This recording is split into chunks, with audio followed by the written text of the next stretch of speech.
Makhluk hidup di bumi ini sangat banyak dan beraneka ragam. Keanekaragaman merupakan suatu fenomena atau gejala alam yang dapat diamati.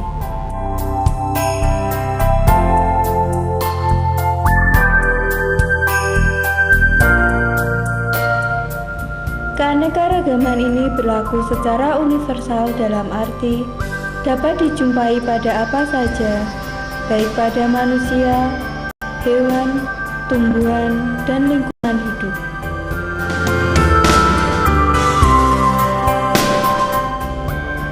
Setiap individu memiliki ciri-ciri khusus yang dapat menyebabkan individu yang satu berbeda dengan individu lainnya.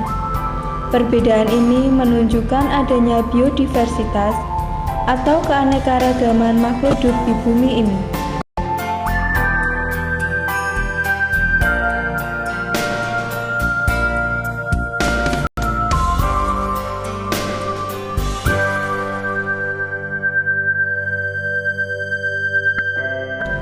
Indonesia terletak di daerah Khatulistiwa yang memiliki hutan hujan tropis yang kaya akan sumber plasma nutfah.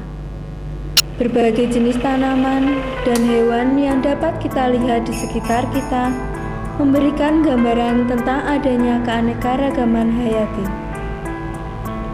Keanekaragaman hayati dapat terjadi pada berbagai tingkat kehidupan, mulai dari organisme tingkat rendah sampai tingkat tinggi, misalnya dari makhluk bersel satu sampai makhluk bersel banyak, dari individu sampai ekosistem.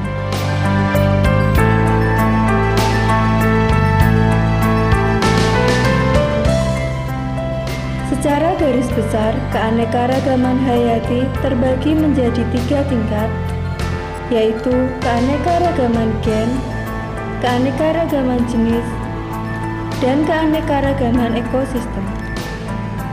Nah, sekarang marilah kita pelajari satu persatu dari tingkat keanekaragaman hayati tersebut.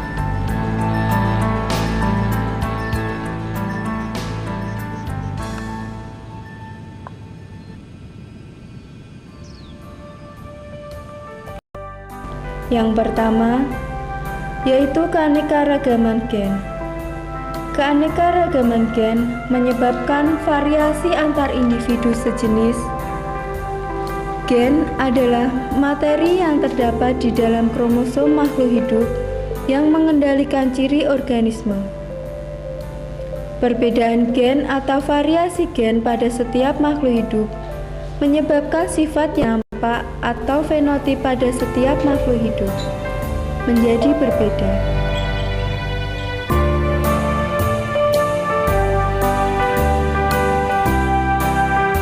Coba perhatikan bunga mawar berikut ini. Bunga mawar memiliki warna yang berbeda-beda, ukuran daun, dan bunganya pun bervariasi.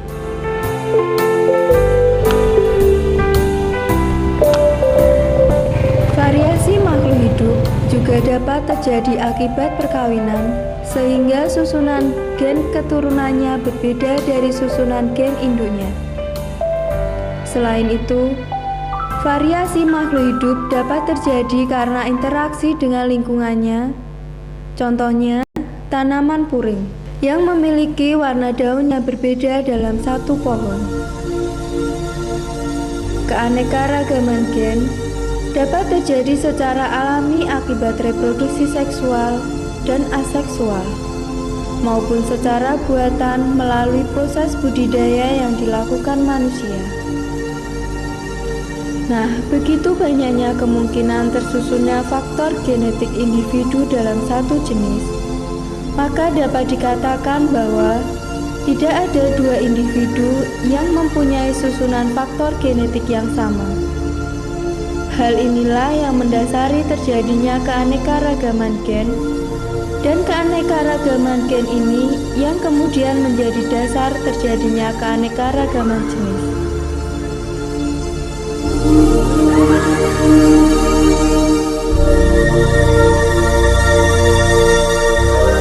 Tingkat keanekaragaman hayati yang kedua, yaitu keanekaragaman jenis. Keanekaragaman jenis lebih mudah diamati dibanding dengan keanekaragaman gen karena perbedaannya lebih mencolok. Sebagai contoh adalah variasi jenis dalam famili Palmae, yaitu kelapa, palem, dan pinang. Secara fisik, kelapa, palem, dan pinang tampak berbeda, begitu pula tempat hidupnya juga berbeda. Akan tetapi mereka terdapat dalam satu famili, yaitu Palmae. Dalam dunia hewan, kita dapat melihat kucing, harimau, yang keduanya termasuk dalam famili Felidae. Meskipun dalam famili yang sama, kucing dan harimau mempunyai perbedaan fisik, tingkah laku, serta habitat. Makhluk hidup dapat digolongkan ke dalam satu jenis apabila makhluk hidup tersebut dapat melakukan perkawinan dengan sesamanya serta menghasilkan keturunan yang fertil atau subur. Keanekaragaman tingkat jenis menunjukkan adanya variasi bentuk, penampakan, dan frekuensi gen.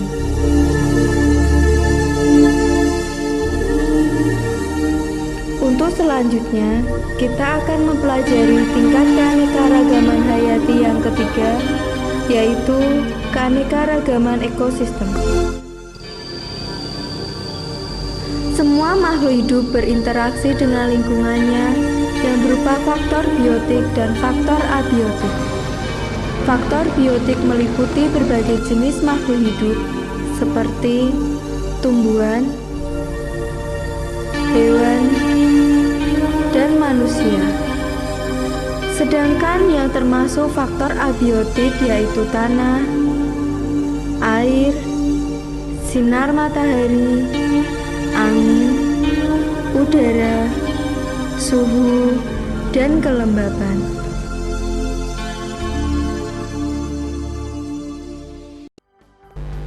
Di dalam ekosistem, komponen biotik harus dapat berinteraksi dengan komponen biotik lainnya dan juga dengan komponen abiotik agar dapat bertahan hidup. Dengan adanya keanekaragaman makhluk hidup dan kondisi lingkungan abiotik yang berbeda-beda, maka akan menghasilkan keanekaragaman ekosistem.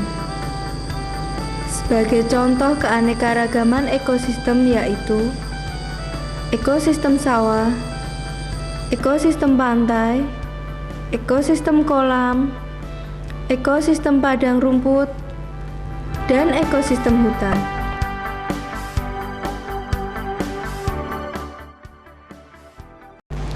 Nah, tadi kita telah mempelajari berbagai tingkat keanekaragaman hayati.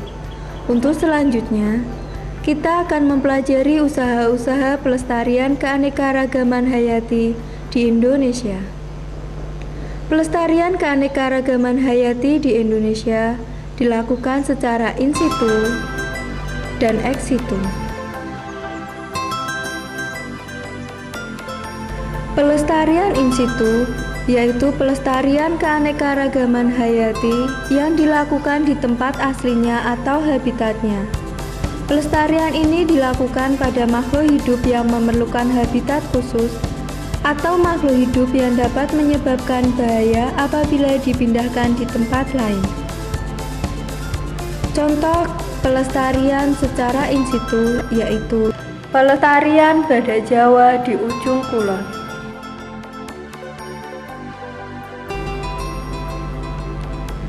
Usaha pelestarian yang kedua yaitu secara ex situ.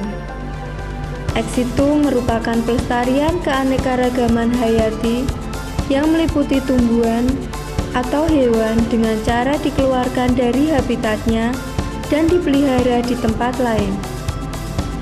Contoh dari pelestarian secara ex situ yaitu kebun binatang.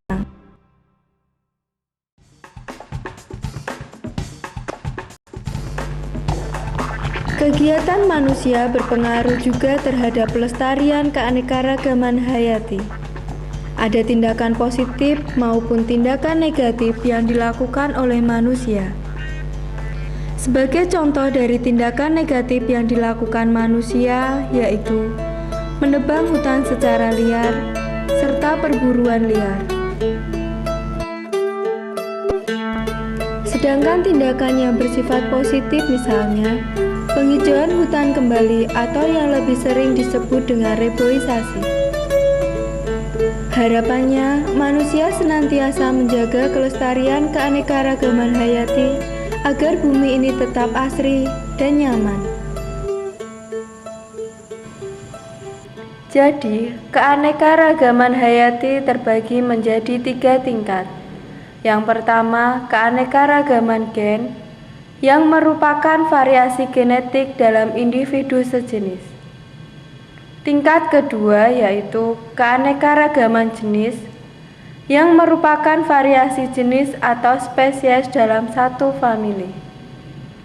Tingkat keanekaragaman hayati yang ketiga yaitu keanekaragaman ekosistem, yang merupakan hasil interaksi antara komponen biotik dan abiotik. Sedangkan usaha pelestarian keanekaragaman hayati ada 2, yaitu secara in situ dan ex situ.